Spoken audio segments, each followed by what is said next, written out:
alunos, eu vou passar, tudo bem? A gente continua no módulo 2, o módulo 2 é bem grande.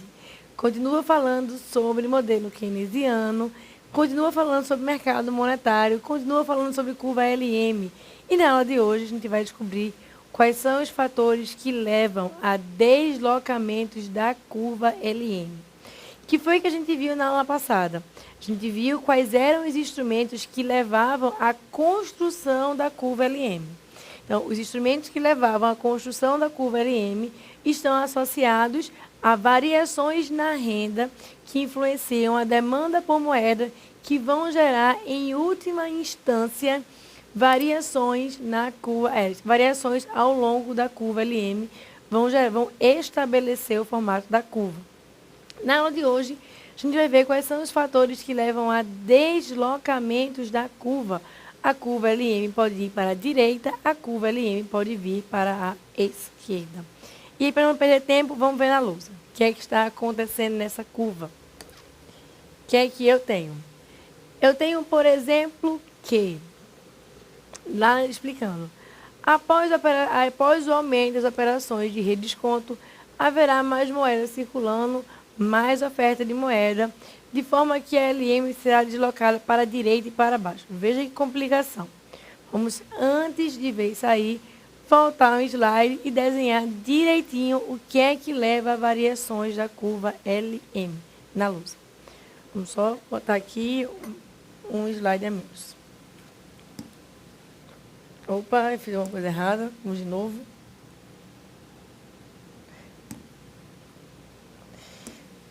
De novo, mais uma vez. Agora, vejam só. O que é que eu tenho? Tinha que o equilíbrio no mercado monetário, ele era o ponto de início do estabelecimento da curva LM. Então, eu tenho a demanda por moeda, eu tenho a oferta de moeda, eu tenho aqui o estabelecimento do ponto de equilíbrio, encontrando a taxa de juros. E aí, o que eu quero que você perceba quando fosse falar em variações na curva LM? Que essas variações estarão associadas a quaisquer movimentos dentro do mercado monetário. E aí, o que é que gera variações no mercado monetário? Por exemplo, se em 90, mais ou menos, quando teve o primeiro plano Collor, 91, plano Collor 1, ele fez um processo de confisco das poupanças. Quem for fazer a economia brasileira vai entender isso melhor. Mas o que foi acontecendo no plano Collor? Collor disse que a partir de determinada data, as poupanças iriam ficar congeladas sob o poder do governo. O que é que isso gera? Isso gera uma certa insegurança a respeito do sistema financeiro. Isso faz com que as famílias tendam a demandar mais moeda. Como é que eu vejo isso na lousa? Vamos ver. Por exemplo, vou botar aqui a observação para ficar bem claro. A gente tem o plano Collor 1. O plano Collor 1 foi o plano que acho que a maior parte de vocês já conhece, o plano de confisco das poupanças. Quem não conhecer, basta acompanhar o curso de Economia Brasileira. No resumo, o que foi que Collor fez? Ele confiscou todos os valores acima de $1.200 que estavam regidos sobre o mesmo CPF. Então, tudo que estava acima de $1.200 ficou em posse do governo. Por enquanto, eu não vou ver o objetivo da política, não vou ver quais são os desdobramentos, nada.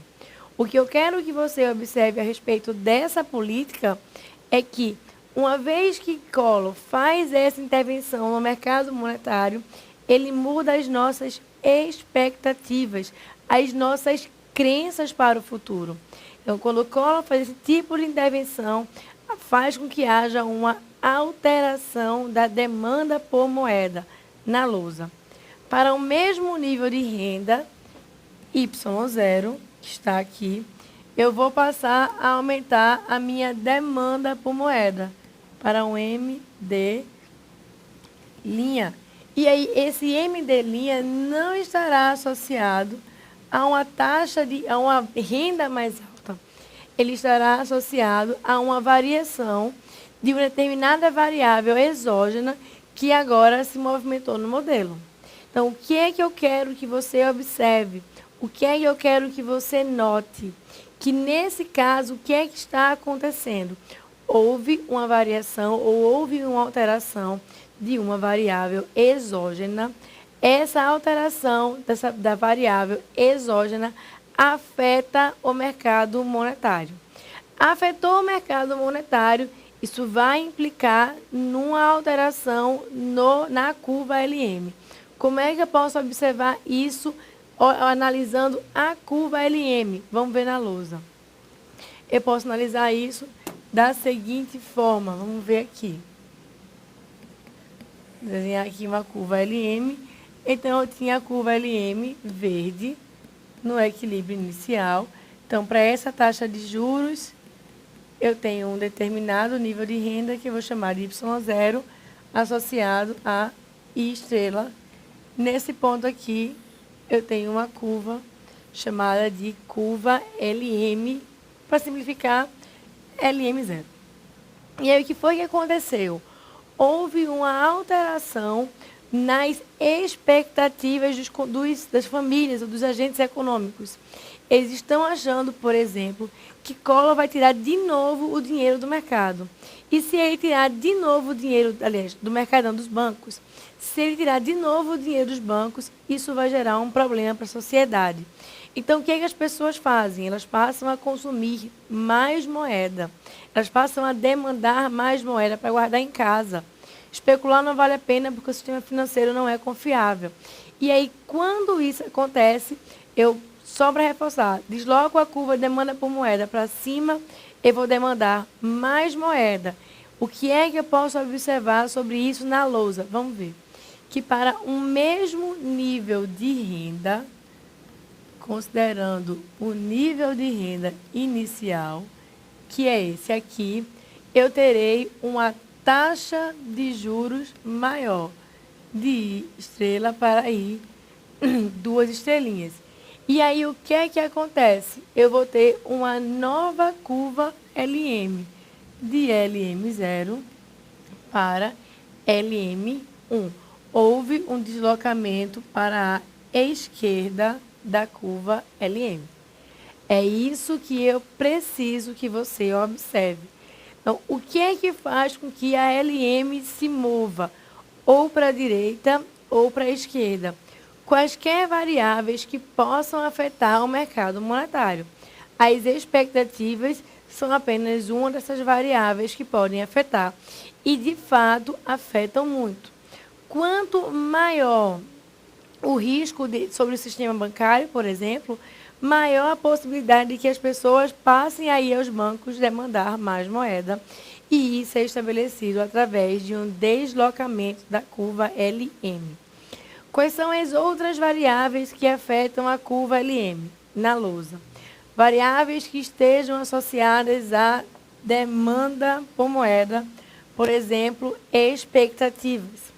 Ou variáveis que estejam associadas à oferta de moeda. Por exemplo, pode acontecer alguma coisa em que o Banco Central seja forçado a reduzir a oferta de moeda ou a ampliar a oferta de moeda. Imagine o seguinte, no caso agora da alteração da oferta de moeda. Imagine que há um risco de que os bancos estejam lavando dinheiro, ou de que os bancos não estejam agindo de forma correta. Ou ainda há um risco de que os bancos estejam aumentando a sua exposição aos riscos, que foi aconteceu agora na crise do mercado imobiliário norte-americano. Foi um aumento da exposição aos riscos. O que é que o Banco Central pode fazer? Para evitar que o banco se exponha aos riscos, o Banco Central pode pedir para que o banco comercial coloque mais dinheiro dentro do Banco Central. A gente já viu as reservas compulsórias, é uma forma que o Banco Central tem de mexer na oferta de moeda. Então, digamos, se o Banco Central aumentar as reservas ou encaixes compulsórios na economia, o que é que vai acontecer? Vamos ver na lousa. No caso do governo aumentar Os encaixes compulsórios, vamos marcar aqui na lousa. O que é que eu tenho? Eu vou ter aqui o equilíbrio no mercado monetário, MS, MD. Aqui está o equilíbrio no mercado monetário, a taxa de equilíbrio e estrela. Se, por exemplo, o governo decidir aumentar reservas, o que é que vai fazer quando ele aumentar reservas? Os bancos terão menos dinheiro disponível para emprestar. Então, o que é que eu tenho? Se eu estou no equilíbrio inicial da curva IS, então aqui eu tenho o equilíbrio inicial da curva IS, um Y0 associado a um I estrela, determinando a curva LM. Se o governo aumenta as reservas compulsórias, isso vai gerar uma redução na oferta monetária, de MS para MS'. Quando ele faz essa redução da oferta monetária, o que é que vai acontecer? Nesse caso, para o mesmo nível de renda, eu terei uma taxa de juros maior. E isso vai fazer com que haja um deslocamento da curva LM de novo para a esquerda. E aí, o que é importante que você observe é que não é suficiente para a minha interpretação saber que a curva LM foi para a esquerda e que isso foi devido, por exemplo, a um movimento na oferta de moeda. Só isso não é o suficiente para que eu possa dizer que há um movimento na oferta de moeda. O que determina, o que direciona a curva LM é simplesmente que, para uma dada taxa, o nível de renda, eu posso ter taxas de juros distintas.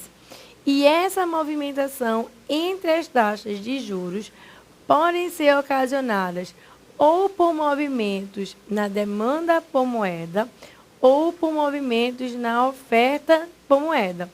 Nesse caso que a gente está analisando na lousa, e no caso anterior, o movimento é exatamente o mesmo. Como assim? A gente tem a mesma direção de movimento da curva LM. A curva LM foi deslocada para a esquerda. A diferença é a variável que foi alterada. No primeiro caso, houve uma variação da demanda por moeda via variação das expectativas, como um estudo do plano Collor. No segundo caso, houve uma variação das reservas compulsórias, houve um aumento das reservas compulsórias e aí, nesse caso, um deslocamento da oferta de moeda. Isso gerou um deslocamento da curva LM também para a esquerda, também no sentido de aumentar as taxas de juros. E aí, o que é importante que você compreenda? Que a curva LM pode se alterar porque houve alteração de um componente da demanda por moeda, pode se alterar porque houve alteração de um componente da oferta de moeda, ou pode se alterar quando os dois simultaneamente são alterados na lousa. Imagine o seguinte, imagine que eu tenho a seguinte situação. Eu tenho aqui o mercado monetário. Então, MSzinho, demanda por moeda. Ponto de equilíbrio no mercado monetário. Equilíbrio estabelecido em I estrela. Esse I estrela vai estar associado a YI aqui a uma determinada curva LM. Y0 e a essa curva LM que está nesse ponto. E aí vejam o seguinte, imagine que há um movimento simultâneo de aumento, deixa eu pensar aqui, de melhoria da expectativa em relação ao crescimento da economia e aumento da oferta de moeda na lousa, para você compreender. Digamos agora que haja um movimento, aliás, vamos fazer um movimento negativo, que haja um movimento de medo do sistema bancário, ou seja, uma expectativa de piora, ou uma expectativa negativa do lado da demanda por moeda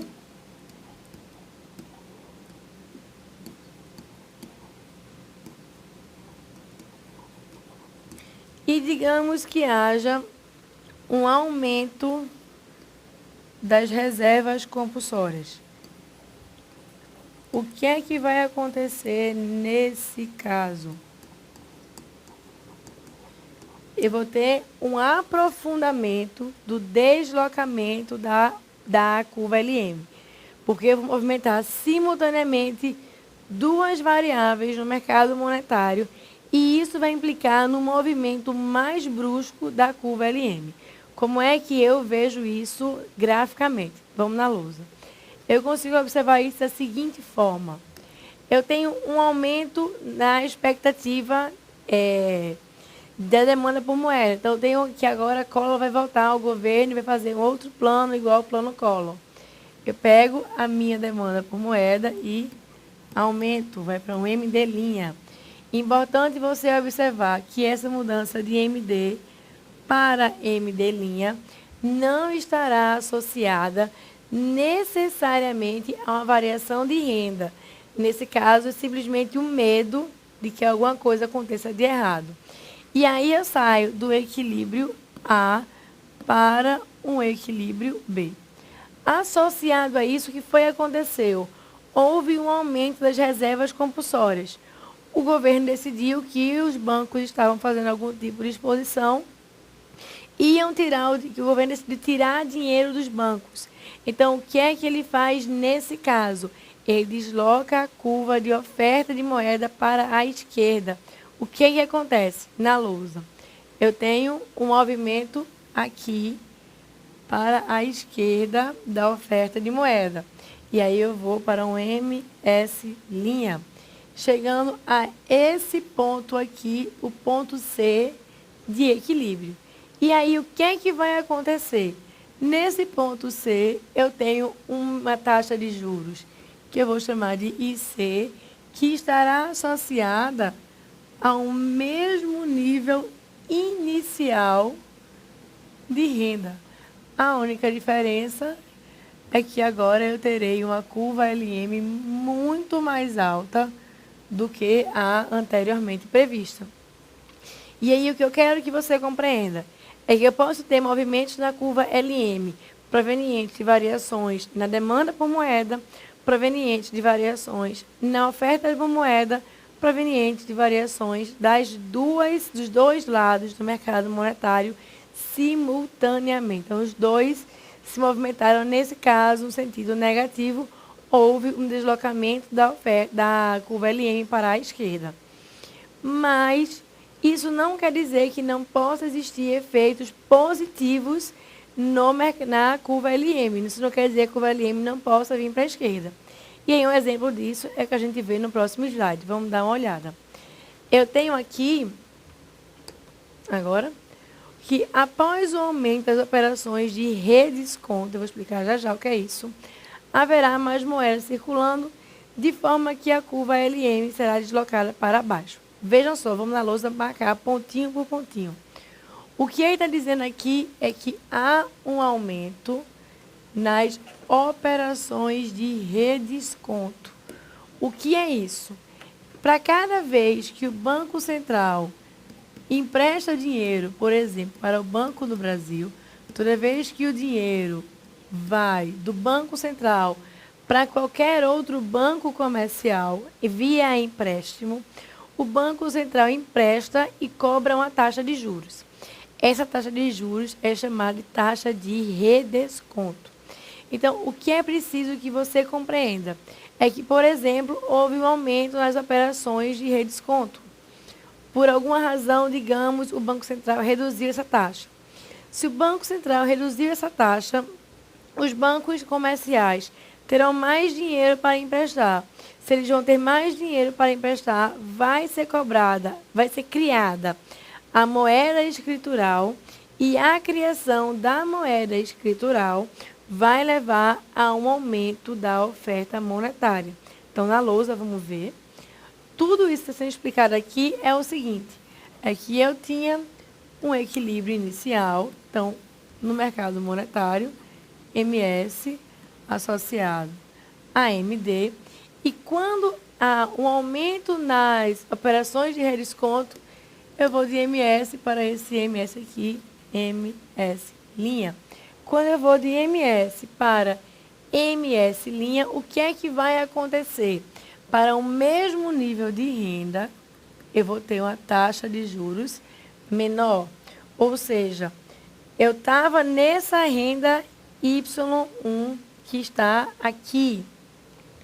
O que é que vai acontecer quando eu faço uma movimentação das operações de redesconto? Eu estou nesse izinho aqui. Então, situação inicial. O que é que aconteceu? Eu estou dizendo agora que, para a mesma renda Y1, eu tenho uma taxa de juros I2 menor, que está aqui como LM2, nesse ponto mais baixo aqui. Como é que eu posso interpretar isso? Como é que eu posso analisar de outra forma essa mesma ação? Eu posso dizer que, na lousa, para uma mesma taxa de juros, que é o que está sendo marcado aqui, para essa mesma taxa de juros, eu posso agora estar associado a um nível de renda maior. É exatamente isso que está sendo mostrado na variação do gráfico na lousa. Então, o que eu quero que você observe? As interpretações não são iguais, mas levam a um mesmo direcionamento. Nesse caso, quando há uma movimentação de aumento das operações de redesconto, o que é que vai acontecer? Com o aumento das operações de redesconto, vai ter mais oferta de moeda. Eu vou deslocar a curva LM para a direita. Porque com a mesma renda eu tenho a taxa de juros mais baixa. Ou eu posso dizer também que para a mesma taxa de juros, que é o que é apresentado no gráfico seguinte, eu tenho um nível de renda maior. Na lousa, se eu colocar aqui I e Y, para essa mesma taxa que eu vou chamar de I estrela, eu tinha antes Y1, agora eu estarei associada a Y2. Há um movimento para a direita e para baixo da curva LM. A explicação desse sentido, dessa movimentação, no final, é semelhante ao que a gente viu em política fiscal. O governo vai fazer intervenções no mercado monetário com o objetivo de mexer na renda. E aí, o que é que nós compreendemos até agora, o tempo todo? Que vai para um dado nível de renda ter uma taxa de juros menor. Ou, e aí vale reforçar aquela interpretação do último gráfico. Para a mesma taxa de juros, eu terei uma renda maior. A interpretação desses dois gráficos, de novo, leva à mesma, ao mesmo fim, ao mesmo tipo de deslocamento. Mas a ideia é que o governo agora vai mexer nos juros. Embora essa movimentação nos juros tenha como finalidade máxima a movimentação na renda. Como é que o governo faz isso? Quais são as formas de intervenção que o governo tem no mercado monetário? E assim, deslocando a curva LM, é o que a gente vai ver na aula que vem, para a gente finalmente concluir a curva LM e passar agora, na aula seguinte, analisar a movimentação simultânea entre mercado de bens e serviços e mercado monetário e a intervenção do governo quando esses dois modelos, esses dois mercados estão bastante integrados. Então, a compreensão da política monetária e os seus instrumentos utilizados pelo governo é o que a gente vê na próxima aula. A gente se encontra em breve. Até lá.